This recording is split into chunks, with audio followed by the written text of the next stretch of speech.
अमृतं तप्तजीवनं कविभिरीडितं कल्मषापहं श्रवणमङ्गलं श्रीमदाततं भुवि गृह्णन्ति ये भूरिदा जनाः।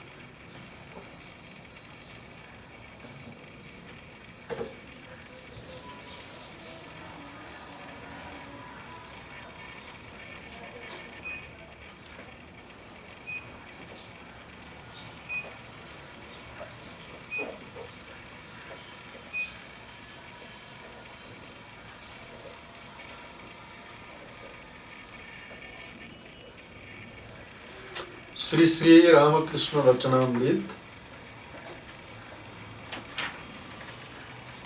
शनिबार, प्रत्येक शनिबार साँझ अहिले चाहिँ 3:30 बजे।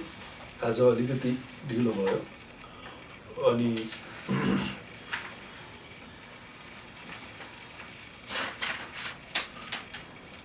अप्रिलबाट 4 बजे हुने क्लासमा एक दिन वचनामृत बाट पाठ, एक दिन लीला प्रसङ्गबाट पाठ अनि व्याख्या, एक दिन वचनामृतबाट पाठ अनि व्याख्या अनि एक दिन चाहिँ लीला प्रसङ्गबाट पाठ अनि व्याख्या गर्ने गरिएको छ। त्यसमा आज चाहिँ वचनामृतबाट पाठ अनि व्याख्या हुँदैछ।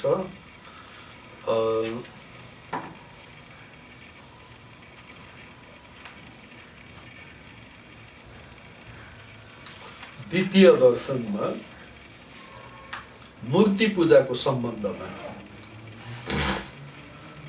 श्री रामकृष्ण, अच्छा तुम्हारा विश्वास साकार पर है या निराकार पर? श्री रामकृष्णले सोध्नुभयो मास्टर महाशयलाई, महेन्द्रनाथ गुप्त, जसलाई मास्टर महाशय भनेर चिनिन्छ। मास्टर महाशय मास्टर मन ही मन सोचने लगे, यदि साकार पर विश्वास हो तो निराकार पर भी विश्वास हो सकता है। ईश्वर निराकार है, यदि ऐसा विश्वास हो तो ईश्वर साकार है, ऐसा भी विश्वास कभी हो सकता है। ये दोनों विरोधी भाव किस प्रकार सत्य हो सकते हैं? सफेद दूध क्या कभी काला हो सकता है? किनभने यो दुईटा त एकदमै कन्ट्राडिक्टरी कुरा भयो। ईश्वर श्रीरामकृष्णले सोध्नुभयो तिम्रो विश्वास साकारमा छ कि निराकारमा छ? अब मास्टर महाशय त छक्क पर्नुभयो। अब सिधै भनिदिएको भए हुन्थ्यो कि त ईश्वर साकार हुनुहुन्छ भनिदिएको भए हुन्थ्यो कसै अनि कि त ईश्वर निराकार हुनुहुन्छ भनेर भनिदिएको भए हुन्थ्यो। अब श्रीरामकृष्णले त साकारमा विश्वास छ कि निराकारमा विश्वास छ भनेर सोध्नुभयो, सिधै प्रश्न। अनि मास्टर महाशय त छक्क पर्नुभयो। अनि के उत्तर दिने? यो दुईटा त विरोधी भाव हो। किनभने यदि साकार हो भने निराकार कसरी हुन सक्छ, निराकार हो भने फेरि साकार कसरी हुन सक्छ? जस्तो यस्तो परस्पर विरोधी भाव, जस्तो सेतो दूध फेरि दूधलाई सेतो भन्ने। अब तिमीले दूध सेतो हुन्छ भन्ने कुरामा विश्वास गर्छौ कि कालो हुन्छ भन्ने कुरामा विश्वास गर्छौ भनेर कसैले सोध्छ भने त्यसको के उत्तर दिने त? त्यस्तै किसिमको एउटा अद्भुत किसिमको परिस्थितिमा मास्टर महाशय पनि पर्नुभयो। मास्टर महाशय, निराकार मुझे अधिक पसंद है। श्री रामकृष्ण, अच्छी बात है, किसी एक पर विश्वास रखने से काम हो जाएगा। निराकार पर विश्वास करते हो, अच्छा है, पर यह न कहना कि यही सत्य है और सब झूठ। यह समझना कि निराकार भी सत्य है और साकार भी सत्य है, जिस पर तुम्हारा विश्वास हो उसी को पकड़े रहो। दोनों सत्य है। यह सुनकर मास्टर चकित हो गए। यह बात उनकी किताबी ज्ञान में तो थी नहीं। तीसरी बार धक्का खाकर उनका अहंकार चूर्ण हुआ, पर अभी कुछ रह गया था, इसलिए फिर वे तर्क करने को आगे बढ़े। अब यहाँ त झन् मास्टर त झन् अझै पजल हुने जस्तो कुरा भयो। पजल हुनुभयो। पहिला त खालि प्रश्न मात्रै, साकारमा विश्वास हुन्छ कि निराकारमा छ कि, साकारमा विश्वास छ भनेर श्रीरामकृष्णले प्रश्न गर्नुभयो।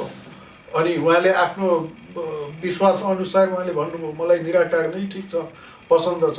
अब उहाँले के सोच्नु भने ल ठिक छ, ईश्वर त निराकार नै हुनुहुन्छ भनेर श्रीरामकृष्णले भनिदिनुहुन्छ कि भन्ने सायद सोचेको होला। तर श्रीरामकृष्णले त झन् अर्कै कुरा भनिदिनु भयो। दुइटै, ल तिमीले निराकारमा विश्वास गर्छौ, ठिकै छ, त्यो तिम्रो निराकारमा विश्वास छ, त्यो एकदम राम्रो कुरा हो। तर यही नै सत्य हो, अरू सत्य होइन। ईश्वर निराकार नै हो, साकार होइन, या साकार नै हो, निराकार होइन भनेर त्यस्तो कुरा चाहिँ नसोच्नु। जुन कुरामा तिम्रो विश्वास छ त्यसैलाई समातेर त्यही कुरा विश्वास गर, त्यसैलाई चाहिँ विश्वास गर भनेर श्रीरामकृष्णले भनेपछि त मास्टर महाशयले सोच्दै नसोचेको, उहाँले त एक किसिमले भनौँ न, मास्टर महाशय त अब पढे लेखेको मान्छे, एकजना विद्वान मान्छे, अब अध्ययनशील मान्छे। अब उहाँलाई चाहिँ यो कुराले एक किसिमले उहाँको अब यो उहाँले पढेको किताबभित्र त यो ज्ञान त थिएन। यस्तो किसिम त किताबबाट आउने ज्ञान त होइन। उहाँको अहङ्कार चाहिँ मैले त केही पनि जानेको रहेन छु। अहिलेसम्म त उहाँलाई यही लागेको थियो कि म पढे लेखेर युनिभर्सिटी डिग्री हासिल गरेर अनि एउटा स्कुलको हेडमास्टरसम्म बनेको मान्छे त्यो बेलाको। उहाँलाई त्यो अब अहिले त यहाँ किताबबाट त केही पनि हुने रहन्छ भन्ने त्यो उहाँको अहङ्कार चाहिँ, किताबी ज्ञानको जुन उहाँको अहङ्कार थियो त्यो चूर्ण भयो। तेस्रोचोटि यो धक्का खानुभयो। आफूले सोच्दै नसोचेको कुरा उहाँलाई त्यहाँ सुन्नु पर्यो। तर अझै पनि अलिकति उहाँको अहङ्कार चाहिँ बाँकी थियो, किनभने श्रीरामकृष्णले मास्टर महाशयको अहङ्कार 3वटा भिजिटमा नै खत्तम गरिदिनुहुन्छ। 2टा कि 3वटा, 2 या यो द्वितीय दर्शन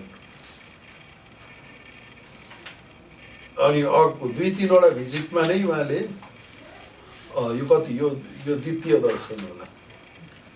द्वितीय दर्शनमा नै, सेकेन्ड भिजिटमा नै मास्टर महाशयको अहङ्कार एकदम चूर्ण हुन्छ। त्यसपछि उहाँभित्र अहङ्कार भन्ने कुरा केही रहँदैन।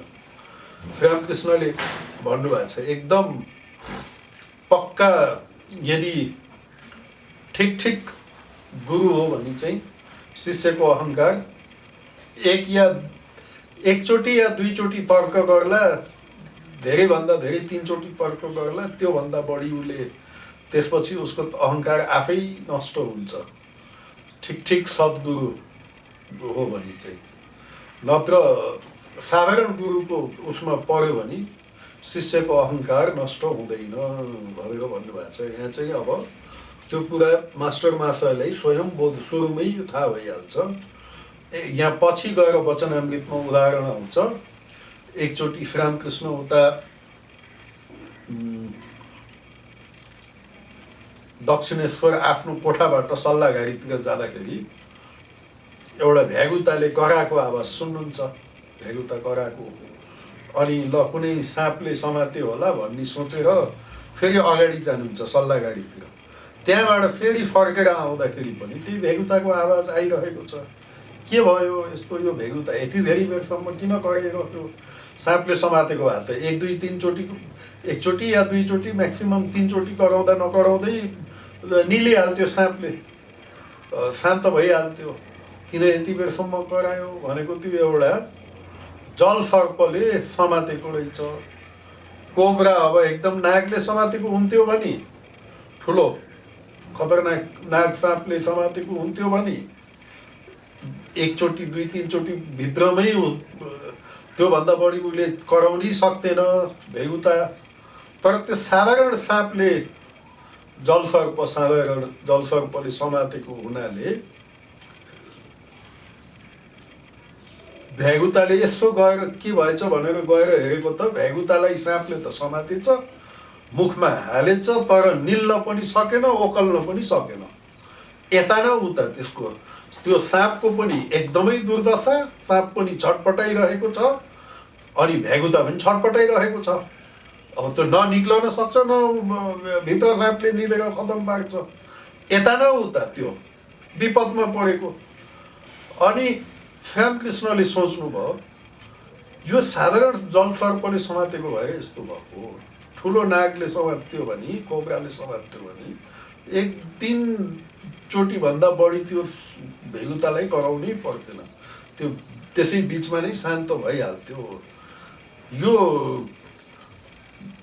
गुरु भनेको पनि त्यस्तै हो। यदि कुनै शिष्य साधारण गुरुको हातमा पर्यो भने, जो चाहिँ गुरु बन्ने योग्य छैन, शिष्यको पनि दुर्दशा, गुरुको पनि दुर्दशा। न शिष्यको अहङ्कार नष्ट हुन्छ, न त्यसले गुरुको पनि दुर्दशा भनेपछि गुरुको पनि पतन हुन्छ, किनकि उसमा गुरु बन्ने योग्य छैन। तर ठिक सद्गुरुको हातमा, सद्गुरु भनेको अहिलेको नामले सद्गुरु होइन कि, ठिक सद्गुरु भनेपछि अब जसमा गुरु बन्ने योग्यता छ, जसलाई चाहिँ भगवानबाट नै निर्देश छ गुरु बन्ने, त्यो गुरु ठिक छ भने, त्यो गुरु हो भने, अब जस्तो भनौँ न बुद्ध, विवेकानन्द, रामकृष्ण यस्ता गुरुहरूको, या एकदमै पवित्र आत्मा जो चाहिँ गुरु शिष्य परम्पराबाट गुरु बनेका छन्, योग्यताबाट बनेका छन् होइन, त्यस्तो किसिमको अब ठिक गुरु हो भने चाहिँ शिष्यको अहङ्कार 3 चोटि कराउँदा नकराउँदै, अहङ्कार गर्दा नगर्दै अहङ्कार नष्ट भइहाल्छ। अब श्रीरामकृष्ण त अवतार वरिष्ठ भनेपछि उहाँको हातमा परेर अब उसको अहङ्कार नष्ट हुँदै गइरहेको छ। मास्टरका अहङ्कार चूर्ण हुआ, तर अझै पनि तर्क बुद्धि त थियो, त्यही भएर अझै फेरि तर्क गर्नलाई अगाडि बढ्नुभयो। पर अभी भी कुछ रह गया था, इसीलिए फिर वे तर्क करने को आगे बढ़े। मास्टर, अब मास्टरले के भन्नुहुन्छ भनेको महेन्द्रनाथ गुप्ता, अच्छा वे साकार है यह विश्वास मानो हुआ, पर मिट्टी की या पत्थर की मूर्ति तो वे है नहीं। श्रीरामकृष्ण, अब मास्टर मास्टरले भन्नुहुन्छ ल उहाँ हुनुहुन्छ, साकार हुनुहुन्छ भन्ने कुरा त मैले विश्वास माने। अब पहिला त अब निराकार नै हुनुहुन्छ भन्ने मास्टर महाशयको धारणा, साकार हुनै सक्दैन। अब श्रीरामकृष्णले भनेपछि अब तर्कको बिचमा हुनुहुन्छ, ल साकार हुनुहुन्छ भन्ने कुरा ल माने, विश्वास भयो अरे, तर उहाँ मिट्टी या माटो या ढुङ्गाको मूर्ति त होइन भनेर मास्टर महाशयले भन्दा श्रीरामकृष्णले के भन्नुहुन्छ, मिट्टी की मूर्ति वे क्यों होने लगे, पत्थर या मिट्टी नहीं, चिन्मयी मूर्ति। अब त मास्टर महाशयले त झन् अप्ठ्यारो पर्यो। श्रीरामकृष्णले भन्नुहुन्छ कहाँ माटोको मूर्ति हो नि, ढुङ्गा र माटोको मूर्ति होइन, चिन्मयी मूर्ति, सच्चिदानन्द मूर्ति। चितमय भनेको सच्चिदानन्दमय, चिन्मयी मूर्ति। अब यो चिन्मयी मूर्ति, यह बात मास्टर न समझ सके। उन्होंने कहा, अच्छा जो मिट्टी की मूर्ति पूजते हैं उन्हें समझना भी तो चाहिए कि मिट्टी की मूर्ति ईश्वर नहीं है और मूर्ति के सामने ईश्वर की ही पूजा करना ठीक है, किंतु मूर्ति की नहीं।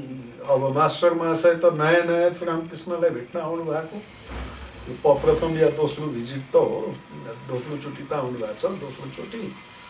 अनि श्रीराम कसको अगाडि के कुरा गर्दै हुनुहुन्छ भन्ने होइन मास्टर महाशयलाई नि थाहा छैन। इन्द्रको अगाडि स्वर्गको बखान गरे जस्तो छ यहाँ चाहिँ। मास्टरमा से तर्फ गर्न आउनु भएको छ। अब श्री राम कृष्ण अप्रसन्न होकर, तुम्हारे कलकत्ते के आदमियों में यही एक धुन सवार है, सिर्फ लेक्चर देना और दूसरों को समझाना। अपने को कौन समझाए इसका ठिकाना नहीं। अजी समझाने वाले तुम हो कौन? जिनका संसार है वे समझाएंगे। जिन्होंने सृष्टि रची है, सूर्य चंद्र मनुष्य जीव जंतु बनाए हैं, जीव जंतुओं के भोजन के उपाय सोचे हैं, उनका लालन पालन करने के लिए माता पिता बनाए हैं, माता पिता में स्नेह का संचार किया है, वे समझाएंगे। इतने उपाय तो उन्होंने किए और यह उपाय वे ना करेंगे। अगर समझाने की जरूरत होगी तो वे समझाएंगे, क्योंकि वे अंतर्यामी है। यदि मिट्टी की मूर्ति पूजने में कोई भूल होगी तो क्या वे नहीं जानते कि पूजा उन्हीं की हो रही है? वे उसी पूजा से संतुष्ट होते हैं। इसके लिए तुम्हारा सिर क्यों धमक रहा है? तुम यह चेष्टा करो जिससे तुम्हें ज्ञान हो, भक्ति हो। अब शायद मास्टर का अहंकार बिल्कुल चूर्ण हो गया। श्रीरामकृष्ण अब मास्टर मास्टरले फेरि पनि तर्कमा आउनुभयो। त्यसपछि अच्छा जसले मूर्ति पूजा गर्छन् त्यो ईश्वर त मूर्ति होइन, माटोको मूर्ति होइन, मूर्तिको अगाडि भगवानकै पूजा गर्नुपर्छ भनेर अब उहाँले फेरि बुझाउन खोज्नुभयो। श्रीरामकृष्ण अप्रसन्न भएर, किनभने मास्टर मासाईले आफूले त त्यो ईश्वर तत्त्व प्राप्त गरेको व्यक्ति त होइन। कस्तो छ भने यो आध्यात्मिक जगतमा धार्मिक उसमा, किनभने यो एक किसिमले त मिस्टिकल कुरा हो। अब कसैले पनि नजानेको नदेखेको कुरामा सबै गुरु भन्न सजिलो। सबैले जानेको कुरामा नजानेको मान्छे गएर अगाडि बोल्न त गाह्रो हुन्छ। किनभने आध्यात्मिक उसमा अब कसैलाई पनि अब एकदमै आध्यात्मिक अनुभूति भएको मान्छे धेरै कम हुन्छन्, अनि अनुभूति नभएको मान्छे त्यसको नाममा बजार चलाउँछन्। अनि साधारण मान्छेहरूलाई चाहिँ मूर्ख बनाउन पनि सजिलो। अब मास्टर मासाईलाई आफैलाई ईश्वर तत्त्व के हो भन्ने ज्ञानै छैन।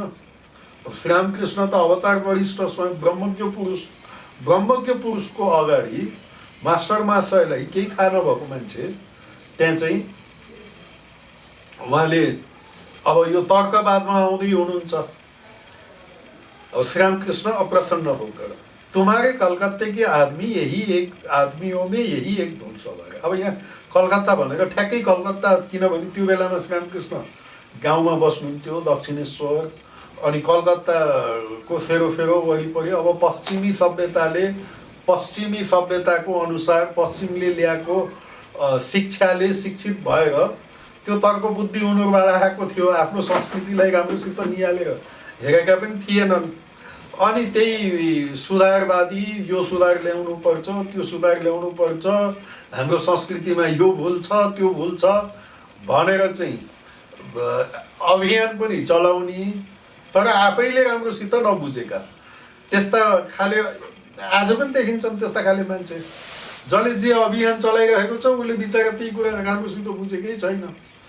अनि त्यही भएर त्यस्तो किसिमको मनोवृत्ति भएको र पश्चिमी सभ्यताबाट प्रेरित भएर आफ्नो संस्कृतिलाई नबुझेर र आफ्नो संस्कृतिको गहिराइमा नगइकन अरूले भनेको या अरू पश्चिमले भनेको आधारमा आफ्नो संस्कृतिको निन्दा गर्ने खाले त्यो बेलाका आज पनि त्यस्ता किसिमका मान्छेहरू छन्। त्यही भएर श्रीरामकृष्णले भन्नुभयो, तुम्हारे कलकत्ते के, अब कलकत्ता मात्रै होइन हाम्रो नेपालमा पनि छन्, अरू सबै ठाउँमा छन्। कलकत्तामा मात्रै होइन भारतको अरू ठाउँमा पनि छन्, नेपालमा पनि छन्, सबै ठाउँमा छन्। आफैले बुझेको छैनन्, अरूलाई बुझाउन अगाडि बढ्छन्। यही एक धुन सवार है, सिर्फ लेक्चर देना और दूसरों को समझाना। अपने को कौन समझाए इसका ठिकाना नहीं। अजी समझाने वाले तुम कौन हो? जिसका संसार है वही समझाएंगे। जिन्होंने सृष्टि रची है, सूर्य चंद्र मनुष्य जीव जंतु बनाए हैं, जीव जंतुओं के भोजन के उपाय सोचे हैं, उनका लालन पालन के लिए माता पिता बनाए हैं, माता पिता ने स्नेह का संचार किया है, वे समझाएंगे। इतने उपाय तो उन्होंने किया, और यह उपाय वो न अगर समझाने की जरूरत होगी तो वे समझाएंगे, क्योंकि वे अंतर्यामी है। अर्थात भगवानले यत्रो पुरै जसले यो विश्व ब्रह्माण्ड सृष्टि गर्यो, त्यो भगवानले नै सबै कुरा गरिरहनु भएको छ। हामीलाई कुनै कुरा सम्झाउन बुझाउने आवश्यकता छ भने भगवान त हाम्रो अन्तर्यामी, हामी भित्र नै हुनुहुन्छ, उहाँले नै हामीलाई प्रेरणा दिनुहुन्छ, सम्झाउनुहुन्छ भने हामीलाई चाहिँ हामीले नजानेको कुरामा किन त्यहाँ अगाडि बढ्न पर्यो, किन बाठो हुन पर्यो। यदि मिट्टी की मूर्ति पूजने में कोई भूल होगी तो क्या वे नहीं जानते कि पूजा उन्हीं की हो रही है, वे उसी पूजा से संतुष्ट होते हैं।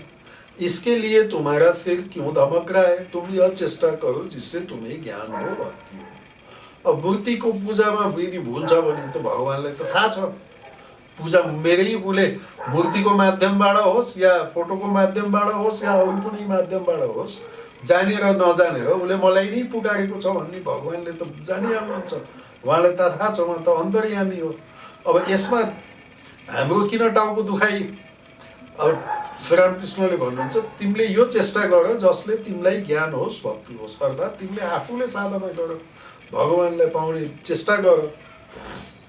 अब शायद मास्टर का अहंकार बिल्कुल चूर्ण हो गया। ल श्रीरामकृष्णले भन्नुहुन्छ तीनचोटि कराउँदा नकराउँदै शिष्यको अहंकार यदि एकदम ठिक सद्गुरु हो भने नष्ट हुन्छ। यहाँ पनि त्यही देखियो, मास्टर महाशयले तीनचोटि भन्दा बढी कराउने फुर्सदै यहाँ उनी मौकै मिलेन। अब एकदमै संपूर्ण रूपमा अहंकार चाहिँ नष्ट भयो। वे सोच्ने लगे ये जो कह रहे हैं वह ठीक ही तो है, मुझे दूसरों को समझाने की क्या जरूरत, क्या मैंने ईश्वर को जान लिया है या मुझमें उनके प्रति विशुद्ध भक्ति उत्पन्न हुई है।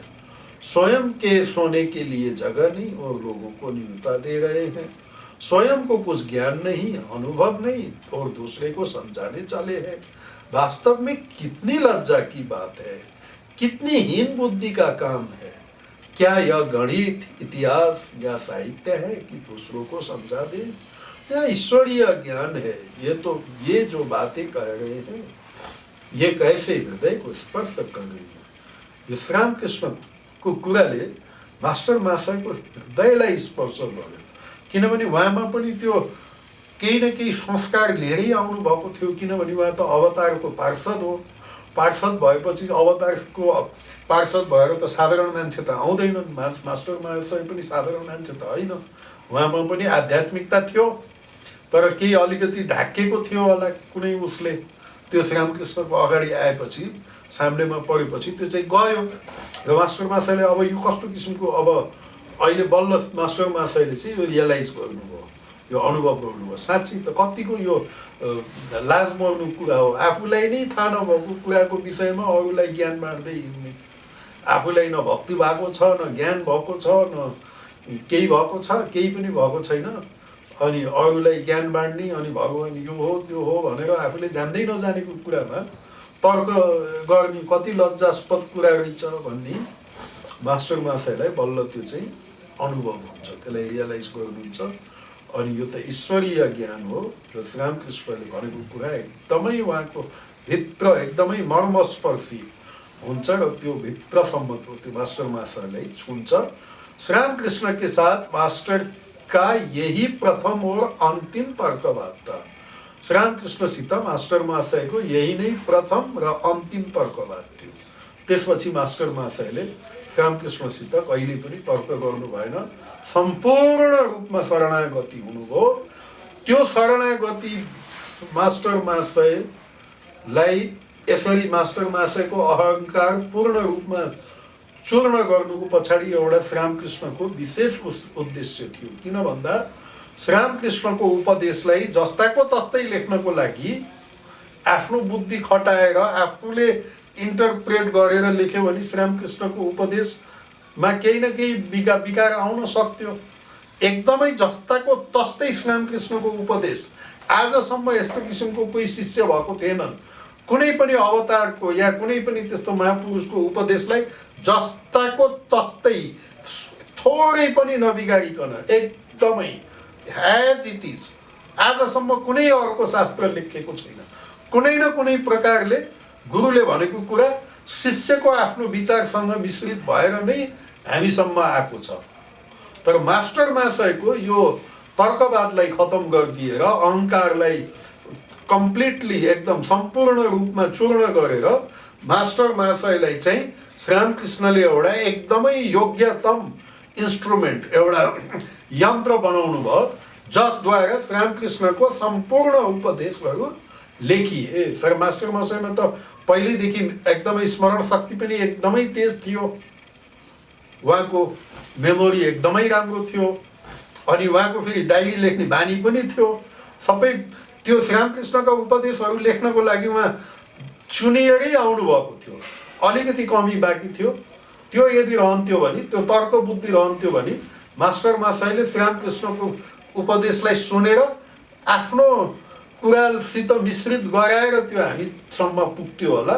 तर यस्तो किसिमले अहिले मास्टर महाशयको तर्कवाद खत्म भयो, अहङ्कार सम्पूर्ण रूपमा चूर्ण भयो, उहाँ एकदमै हम्बल एकजना नम्र एकजना शिष्य बन्नुभयो र उहाँको योग्यताको कारणले र यो श्रीरामकृष्णको यो आशीर्वादले गर्दा मास्टर महाशयले एउटा उत्कृष्ट वचनामृत जस्तो एउटा उत्कृष्ट साहित्य चाहिँ श्रीरामकृष्णका सबै उपदेश जस्ताका तस्तै लेख्न सक्नुभयो। यो एउटा युनिक ग्रन्थ हो। योभन्दा पहिला यस्तो प्रकारले कुनै पनि महापुरुषको जीवनी या उपदेश लेखिएको थिएन। आउनुहोस्, धेरै दिनपछि सम्झना गर्दा गर्दा अनि स्वस्तानीमाको कथा पनि पढिरहेको छ, तपाईँ पुग्नुभयो दिनदिनै राति।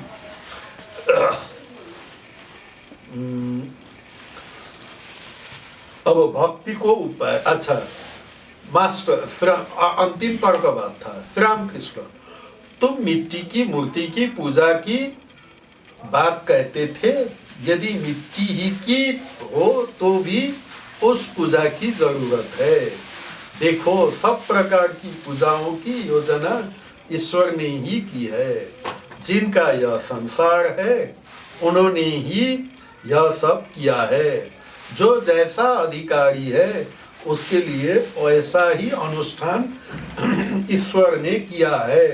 लड़के को जो भोजन रुचता है और जो उसे सह्य है वही भोजन उसके लिए माँ पकाती है। मास्टर, जी हाँ, श्रीरामकृष्णले भन्नुहुन्छ, तिमीले माटोको मूर्तिको पूजाको कुरा गरिरहेको थियौ। यदि